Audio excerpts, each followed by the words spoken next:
BCN Radio los invita a compartir Labor Parlamentaria, un espacio destinado a conocer la tarea legislativa en primera persona. Senadores y diputados de todas las provincias comparten en la radio de la Biblioteca del Congreso de la Nación lo que hacen fuera y dentro del recinto. Bienvenidos a Labor Parlamentaria.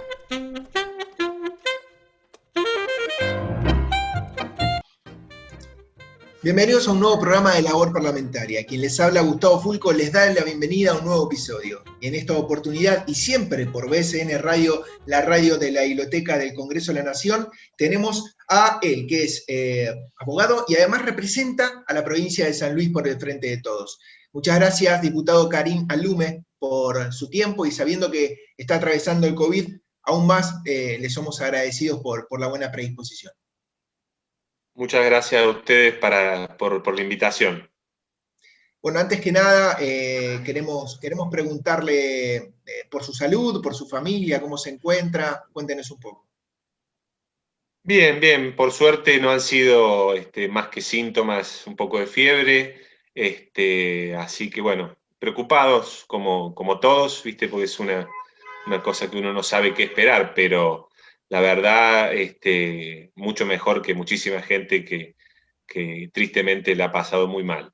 Así que en ese sentido, por lo menos con mucho amparo y un poco resistiendo la convivencia familiar aislados. Así que, pero bien, la verdad que dentro de todo bastante bien.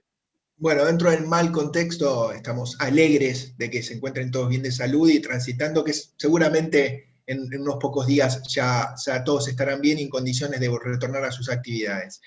En cuanto a lo que es labor parlamentaria, este programa que tratamos de indagar un poco sobre la vida, más allá del Parlamento y dentro del Parlamento de quienes nos representan en el Congreso de la Nación, queremos trasladarnos un poquitito a su historia. Usted siempre fue de San Luis, se crió en otra provincia, se trasladó con su familia a otro lugar. Cuéntenos un poco sobre esos inicios cuando era joven. No, yo nací en San Luis Capital.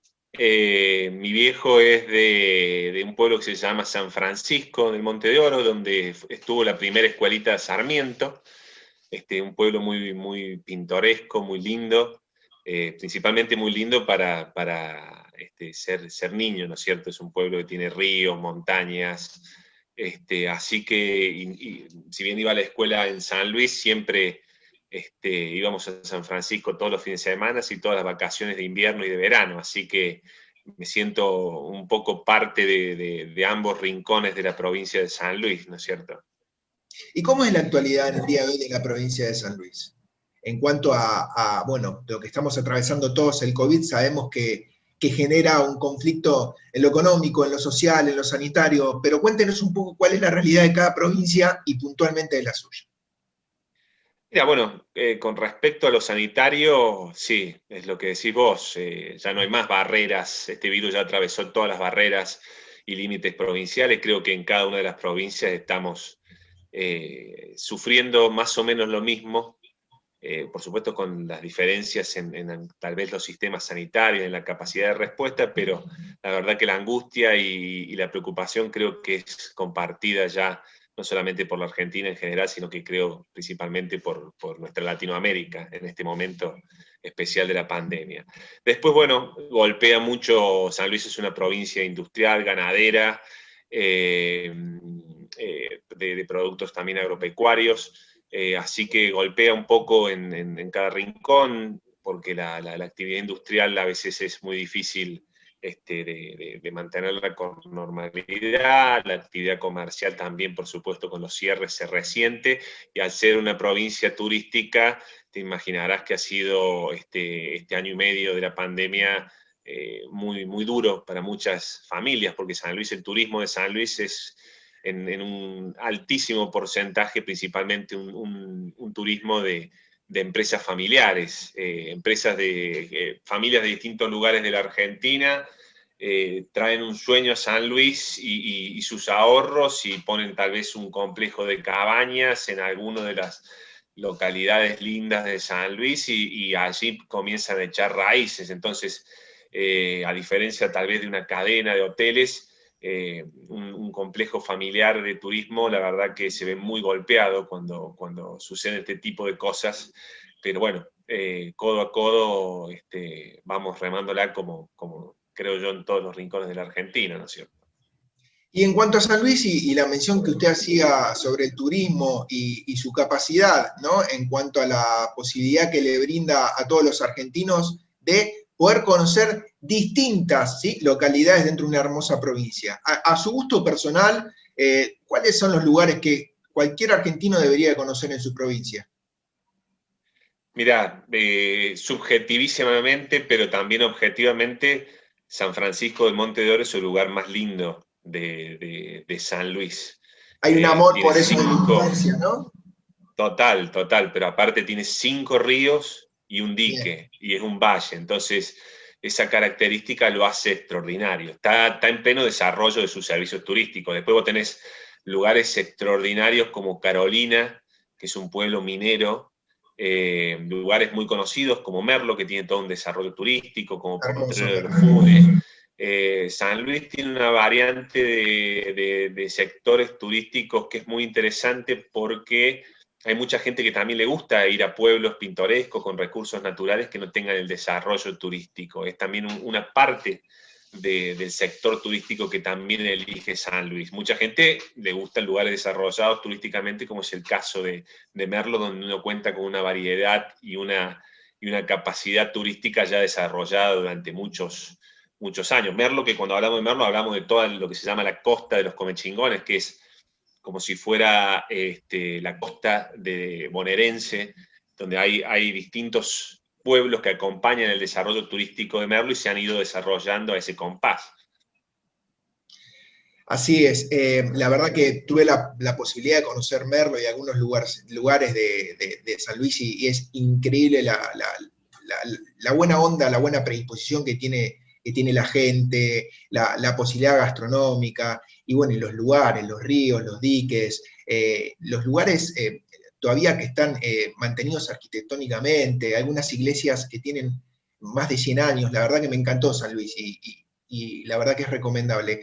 Pero puntualmente, siguiendo hablando de la provincia, pero yéndonos a otro tema, ¿cómo es la actualidad de la educación en San Luis? ¿Está habiendo clases presenciales? ¿Se mantiene una semana virtual y una semana presencial? ¿Cómo es la actualidad de la educación en su provincia, diputado? No, en este momento habíamos comenzado y hasta hace una semana, inclusive una semana antes de las disposiciones nacionales, ahí se suspendió la presencialidad porque ya el índice de contagio en San Luis era muy alto y la verdad que se trató de priorizar tal vez lo sanitario a lo que es la presencialidad. Sigue habiendo clases virtuales con todas las complicaciones que ello trae, porque la virtualidad lo que hace es que las inequidades existentes en cada uno de los hogares, es decir, quién cuenta con una computadora, con un celular para conectarse, quién cuenta con conectividad, puede ejercer su derecho a educarse. Entonces, en ese sentido, bueno, esperamos todos que una vez que comience a bajar un poco la curva de contagios, volver a poder tener por lo menos una presencialidad, como decías vos, parcial. En algunos, todo dependía de qué colegios y cómo estaban organizados y la amplitud de esos colegios, pero sí había todo un mix. Algunos que iban todos los días, otros que iban menos horas, otros que iban menos días, otros unos salteados, pero todos con una vocación enorme de muchos docentes y directivos que trataban de buscar la manera de que su escuela pudiera brindar el mejor servicio que se pudiera durante una etapa tan difícil como la pandemia. Así que creo que en ese sentido hay un compromiso de los docentes, de los padres, y como todo en este país también hay polémica y posiciones encontradas respecto a la presencialidad sí o presencialidad no, cómo se desarrolla. Pero bueno, es parte también de la idiosincrasia del argentino, ¿no es cierto? Sí, y hablando de servicio y educación, me viene al pelo como para poder preguntarle sobre las bibliotecas, ¿sí? La BCN Radio es la radio de la Biblioteca del Congreso de la Nación, podríamos decir la biblioteca parlamentaria más importante de Latinoamérica. Y consideramos todos aquellos que trabajamos en la biblioteca y en lo particular quien le habla al ser bibliotecario, que no solamente en una biblioteca se puede encontrar un libro, un mapa o una revista, sino que también la labor social es cada vez más fuerte dentro de una biblioteca. Entonces, queríamos llamarlo tal vez algunos años atrás, a ver si recuerda usted cuál fue la primera biblioteca que conoció en San Luis, si fue con el colegio primario o ya en su universidad o en el secundario, si recuerda algo en particular de esa biblioteca. Cuéntenos, diputado. Mira, yo tengo recuerdos de dos bibliotecas, una de la Biblioteca de San Francisco y otra de la biblioteca de mi colegio. Era, por supuesto, una época distinta a la que estamos hoy, donde hay tanto acceso a información por la red, ¿no es cierto? Pero siempre recuerdo esa posibilidad, esa variedad, que cuando estoy hablando de 8, 9 años, esa variedad, en esa época estaban de furor los libros Elige tu propia aventura. No sé si te acuerdas que eran, bueno, eso era furor y no eran tan baratos tampoco. Entonces, ir a la biblioteca a buscar uno de esos libros era muy interesante, y la posibilidad de compartir con tus amigos cuál había sido el final de tu aventura y cuál había sido el que habían elegido ellos, la verdad que fue un gran inicio de una actividad que es la lectura, que ojalá pueda uno heredarle esa pasión a los hijos, ¿no es cierto? Sin ninguna duda, y me trasladó a mi barrio. Yo me crié en un barrio muy humilde de la capital federal, en el límite sur de la capital, que se llama Villa Lugano, que ahora está muy en auge por todo esto que está saliendo en los medios de narcotráfico y complicaciones en la zona, lamentablemente. Pero me trasladó a mi infancia, en la cual yo estaba todo el día en la calle con mis amigos, ¿no? Tal vez otra época, tal vez otro momento social, pero la pregunta, o muchas veces escuchamos, es: bueno, en la provincia todavía, en el interior del país, se puede eso, ¿no? Los chicos siguen estando en la calle, tienen otras libertades. ¿Es realmente así? Tal vez en San Luis los chicos siguen estando en la calle y teniendo otras libertades como era que pasaba cuando éramos jóvenes diputados, o eso también fue cambiando. Mira, San Luis es una provincia chica, no llega a los 500.000 habitantes, y tiene dos ciudades principales como son San Luis Capital y Villa Mercedes, que son las que acumulan un gran porcentaje de cosas. En el interior de San Luis esto sigue siendo maravilloso, el de dejar tirada la bicicleta en la calle y meterte a tu casa y capaz que queda hasta el otro día. Y en las ciudades grandes se ha perdido en muchos lugares. Yo tengo la suerte de vivir en un barrio, el barrio Cerros Colorados, un barrio de viviendas sociales que queda en una ciudad satélite de San Luis que se llama Juana Coslay, y todos los días se arman los picaditos, no en la puerta de mi casa, porque justo hay unos árboles ahí cerca que hacen de arcos en otras casas. Así que se arman esos hermosos picados donde de vez en cuando se rompe algún vidrio con la pelota y esas cosas que nosotros la gozábamos a diario, pero que por suerte para mis hijos hoy es algo habitual, pero sé que en muchos lugares no es así. Así que es uno de los modelos que a mí me encantaría poder rescatar en muchos barrios de San Luis, y que esa normalidad vuelva a ser una normalidad en todo el país. Diputado, yéndonos a la política, ¿no? Y sus inicios. Usted es abogado de profesión.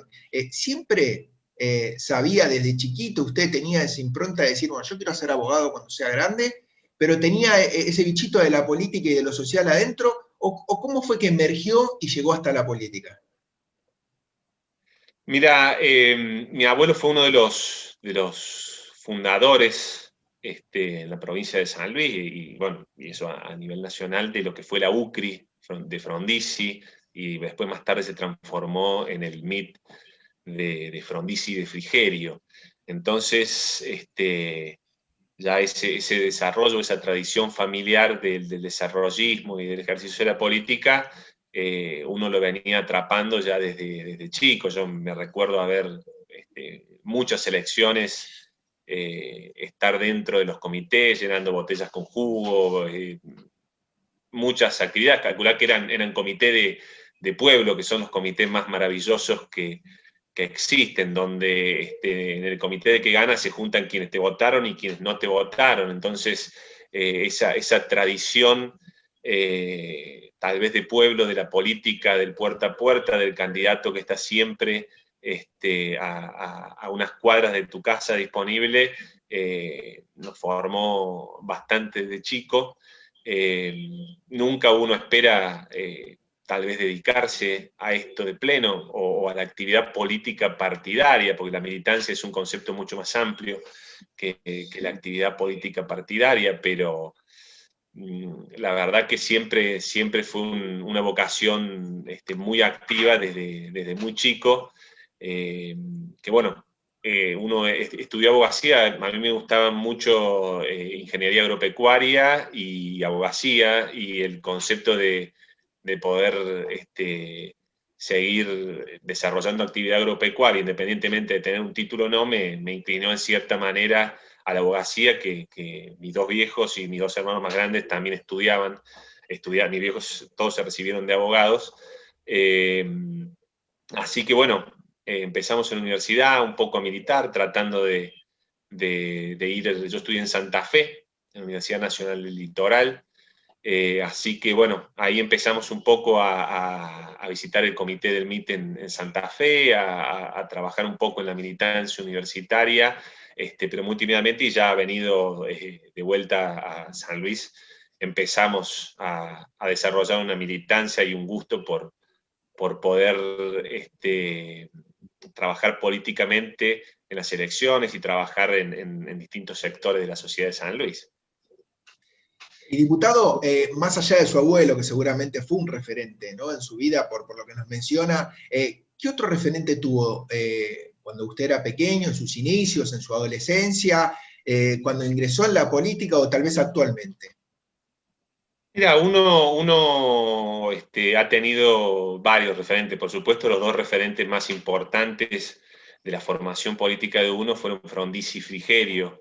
Pero por supuesto que el concepto de justicia social del peronismo, de independencia económica, de soberanía política, que es un concepto que tal vez Frondizi resume en el movimiento nacional en esa etapa posterior, que tenía que ver también con la vuelta de Perón al poder.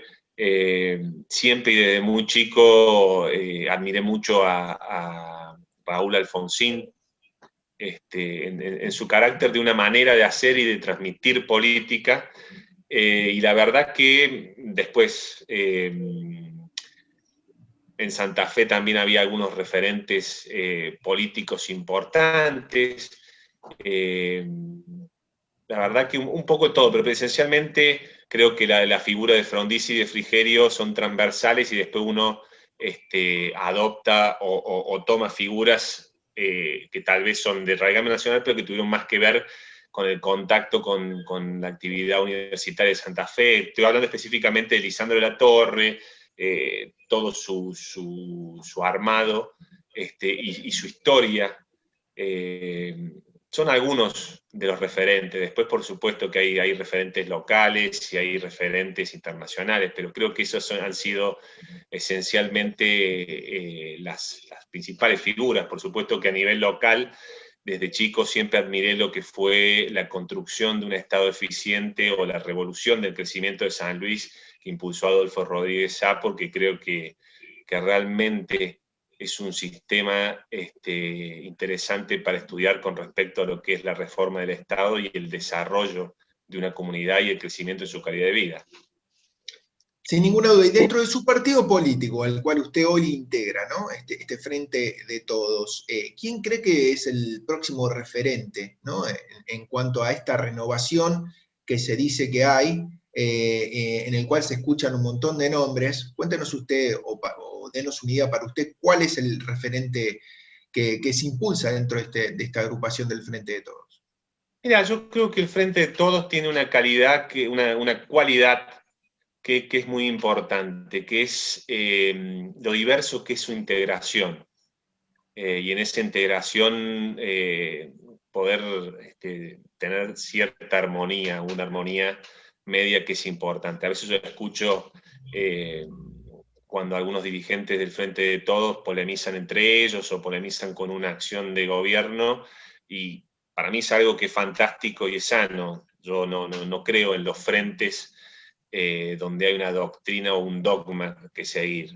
Para mí es sano que en el Frente de Todos se den los debates internos, porque nosotros tenemos posturas diferentes con respecto a algunos temas, pero tenemos todos muy en claro qué tipo de país queremos ser y qué tipo de país no queremos ser. En ese sentido, creo que el Frente de Todos principalmente tiene una fortaleza, que es tener esa idea clara de qué tipo de país queremos ser y qué tipo de país no queremos ser. En ese sentido, creo que hay una variedad de dirigentes que tienen o que están desarrollando su actividad. Creo que el Frente de Todos tiene 3 referentes importantes, como es el caso del presidente, de la vicepresidenta y el caso de Sergio Massa.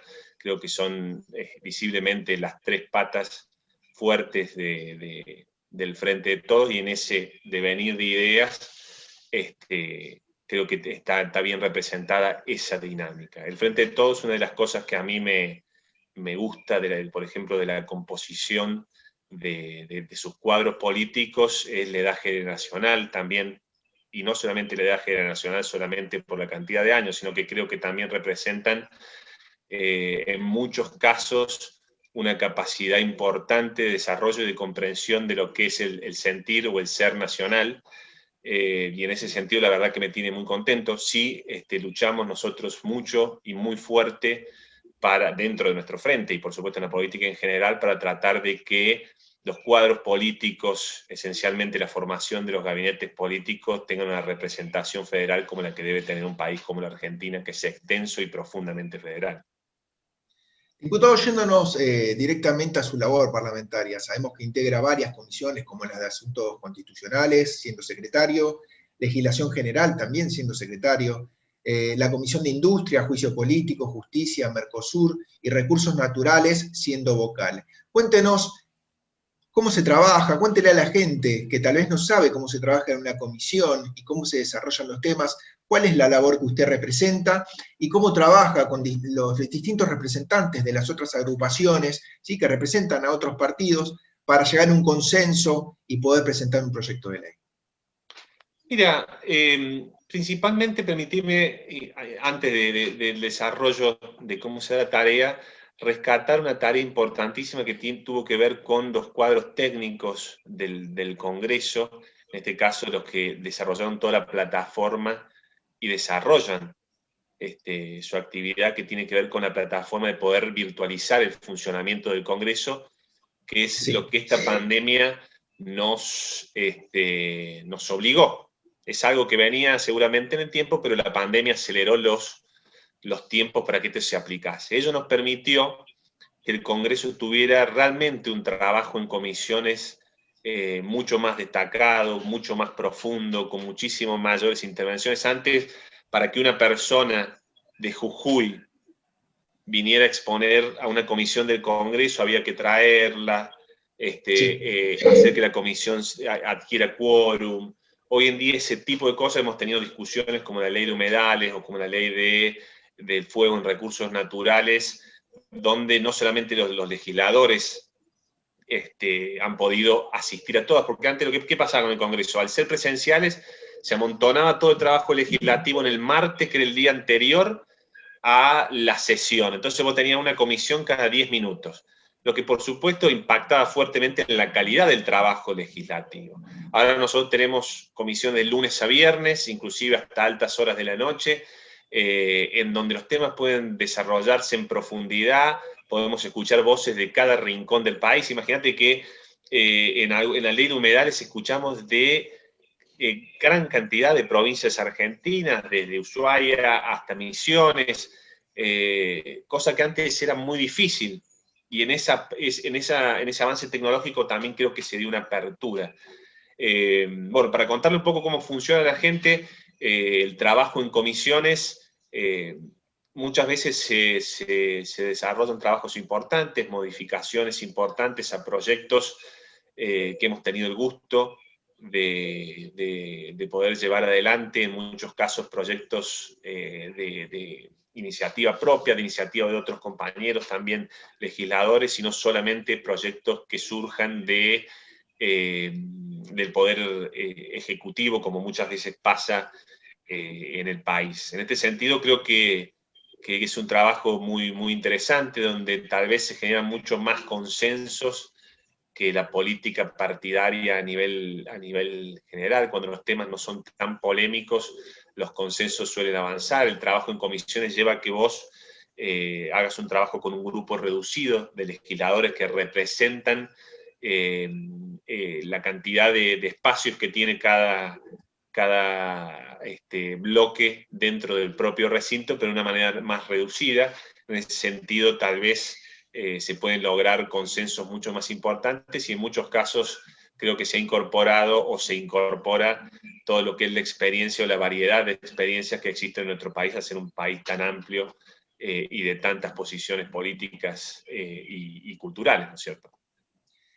Charlando con varios representantes, con varios legisladores, tanto senadores como diputados, en las distintas entrevistas que realizamos acá en Labor Parlamentaria, les consultamos en algunas ocasiones sobre su pensamiento en cuanto a la prolongación de esta dinámica virtual, ¿sí? Y más que nada en el trabajo en comisiones, como usted recién menciona, diputado, que la verdad que se siente, que se destaca, y en muchos casos es mucho más fructífera, como usted mencionaba. Si le parecía bien a estas personas que les consultaba, si debería prolongarse en el tiempo, más allá de que de acá a un futuro se pueda volver a la presenciabilidad en cuanto a las reuniones en el Palacio y en comisiones. Y escuché sí y no. ¿Sí? Hay como personas que dicen que no hay nada como el face to face y el poder llegar a consensos mirándose a los ojos, y hay personas que mencionaban lo que mencionaba usted, ¿no? Que se hacía mucho más productivo, que se podía participar durante más tiempo, que se podía hacer participar a gente de todo el país. ¿Cuál cree, o en realidad cuál es su opinión de lo que debería ser a un futuro, digamos, inmediato, ¿no? O próximo, en cuanto a esta combinación de lo presencial y lo virtual, ya que nos atravesó de forma imprevista y para muchos casos, considero como usted, fue positivo? Mira, yo creo que es no te voy a decir una revolución, pero sí un proceso acelerado que llegó para quedarse. Yo también era un romántico de que cuando me fui a estudiar justo apareció el mail, y para mí era fantástico recibir cartas de mis compañeros de escuela que te mandaban alguna foto, alguna cosa, y cuando apareció el mail en ese año 99, 98, yo tenía Arnet que costaba 5 pesos, era el servicio solamente de email, y para mí era... prefería muchísimo más la carta, que se esperaba cada 10, 15 días, pero la verdad que era más que nada el romanticismo por la palabra escrita, que yo la disfrutaba porque mis compañeros tenían buena letra, pero ellos al revés, yo tenía una letra pésima, así que era medio como traducir un código Da Vinci, pero más allá de ese paréntesis, la verdad que yo creo que el proceso mejoró la actividad parlamentaria. Si tenemos que discutir después si uno puede sacar o no un despacho de manera virtual cuando todo vuelva a la normalidad, bueno, lo podemos discutir. Ahora, creo que el debate de una comisión, tal vez sin sacar despachos, si uno quiere ser más reglamentarista, con respecto a la posibilidad de ver quién juega un quórum realmente para poder sacar el despacho, en ese sentido se podría debatir, pero la verdad que tener la posibilidad de que el funcionamiento de las comisiones se haya desarrollado tanto, inclusive mucho más que en varios años anteriores juntos, para mí me encanta, me enorgullece haber sido parte de ese proceso, me enorgullece que los trabajadores de la Cámara hayan podido llevar adelante un trabajo que fue dificilísimo, porque había que coordinar una institución tan importante de la democracia argentina con la tecnología en poco tiempo. En ese sentido, cada vez que puedo, se los reconozco y se los agradezco. Pero creo que llegó para quedarse, como llegó para quedarse en los bancos. Hoy los bancos están contratando más ingenieros informáticos que bancarios, así que en ese sentido creo que la tecnología siempre es es bienvenida cuando aumenta la calidad institucional de Argentina, y a mí, como te repito, siendo del interior, viendo que en las comisiones cada día participan más gente del interior, porque antes se daba otra cosa. Los referentes o quienes opinaban o tenían que venir, imagínate, un especialista sobre alguna cuestión ambiental de Ushuaia tenía que viajar 5 horas a Buenos Aires en avión, y volver 5 horas para poder dar una opinión de 15 minutos. Un referente ambiental de algún lugar de la capital federal tenía que tomarse el subte y en 5 minutos estaba expresándose en el Congreso. Entonces, creo que también federalizó el Congreso, y ojalá podamos nosotros tener la grandeza de saber reconocerlo y saber cristalizar ese avance para el funcionamiento de los futuros congresos en la Argentina. Diputado, sabiendo que usted está totalmente de acuerdo y apoya, ¿no?, la revolución tecnológica, ¿por qué todavía estamos discutiendo si boleta electrónica sí, boleta electrónica no, sabiendo que cada elección que hay se denuncian cada vez más irregularidades, ¿no?, de un lado y del otro? ¿Por qué todavía estamos discutiendo si la boleta electrónica es útil o no cuando se utiliza en todo el mundo? Mira, sobre la boleta electrónica se discuten sobre los sistemas y la posibilidad de vulnerarlos o no, que creo que es una discusión que abarca también la boleta papel. La demostración de la historia argentina y de la historia, si querés, latinoamericana, e inclusive te diría la historia hasta norteamericana. Me recuerdo la elección Al Gore-Bush y sus inconvenientes. Todos los sistemas electorales tienen cuestiones complejas. Acá en San Luis se desarrolló en un par de oportunidades en la elección municipal la elección con boleta electrónica, y la verdad que era muy ágil. Después hay personas que están en una postura, en otra. Ahora se está discutiendo el tema de la boleta única. Yo lo que creo que los sistemas en este momento de la Argentina, a mí me encanta el sistema de boleta única de Santa Fe, por ejemplo, que también tuvo, me acuerdo de la elección Lipsi, Miguel del Cel, fue muy compleja, se definió por 3.000 votos y fue muy complejo y hubo muchas impugnaciones, y eso termina afectando la legitimidad de quien termina siendo electo, o por lo menos en los papeles, ¿no es cierto? Pero en Argentina yo creo que tenemos debates mucho más profundos que tienen que ver con la concentración del poder, con el centralismo de la política en Argentina, y herramientas que muchas veces se desentienden de las estructuras necesarias que deben tener los partidos políticos que la Constitución define como instituciones fundamentales de la democracia. Cuando nosotros brindamos herramientas para que una persona que tenga más minutos en televisión o en la televisión porteña no requiera tener una estructura a nivel país de cómo desarrollarse para poder encarar una elección, creo que estamos perdiendo legitimidad en algunos sectores. Independientemente de eso, creo que son soluciones que van por otro lado, ¿no es cierto? Creo que van con cuestiones que tienen que ver con modificación de la ley de partidos políticos, o fíjate que nosotros hemos transformado no solamente un sistema mucho más centralista de la política, sino que mucho más personalista. Hoy cada uno que tiene un puñadito de minutos en la televisión porteña se arma un partido para ser candidato a presidente de todos los argentinos, sin tal vez conocer más de 3 provincias en toda la Argentina. Entonces, ese contexto nosotros tenemos que trabajar para modificarlo y no para agravarlo. Tal vez en ese sentido muchas veces las discusiones sobre el abandono de la boleta papel y el cambio hacia otro sistema electoral se ven tal vez entorpecidos. Diputado, para agradecerle por su tiempo y finalizar con esta pregunta, y como siempre ha sido un placer poder hablar con usted, cuéntenos sobre algún proyecto que quiera destacar en cuanto a los que usted ha presentado o esté por presentar en el Congreso de la Nación.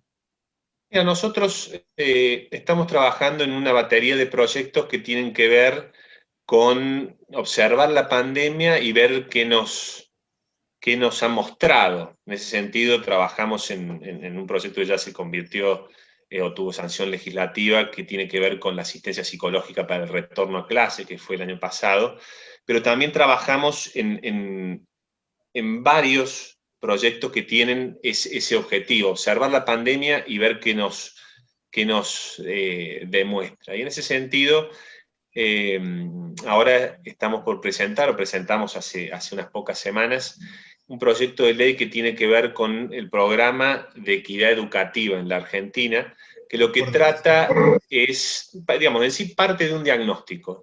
Una de las cosas que nos demostró la pandemia es que hay una inequidad importante en la Argentina en el sistema educativo, y nosotros creemos que eso se basa en que el sistema educativo argentino, una de las patas de la educación que brinda, está basada en cada uno de los hogares, o está apoyada en cada uno de los hogares.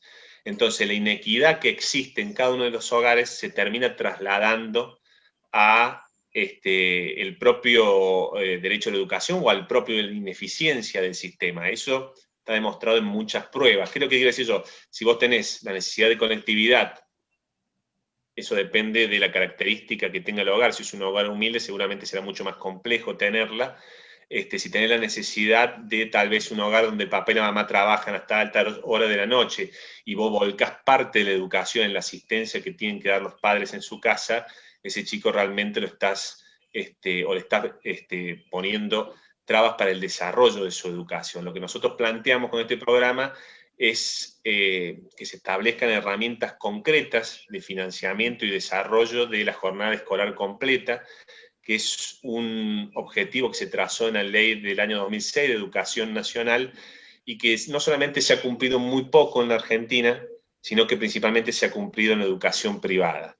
Entonces, en ese sentido, se ensanchan mucho más las brechas de equidad en la educación argentina, y lo vemos nosotros en los resultados habituales de las diferentes pruebas que se hacen en la educación argentina. Entonces nosotros planteamos la necesidad de un programa que en 10 años establezca el sistema de jornada escolar completa, sí, empezando principalmente en los sectores más vulnerables de nuestra sociedad, que son los que se requieren inmediatamente.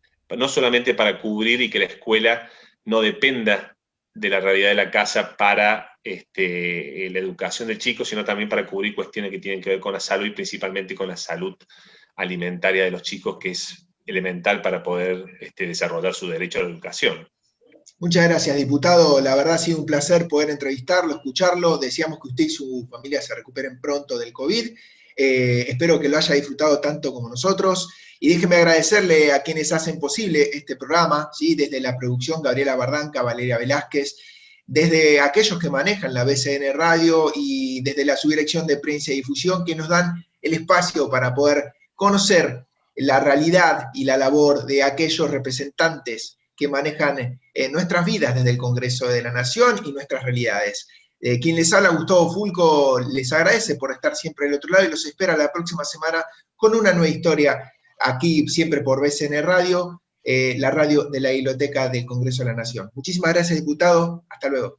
Muchas gracias a vos. Abrazo. Programa producido por la Subdirección de Prensa y Difusión de la Biblioteca del Congreso de la Nación.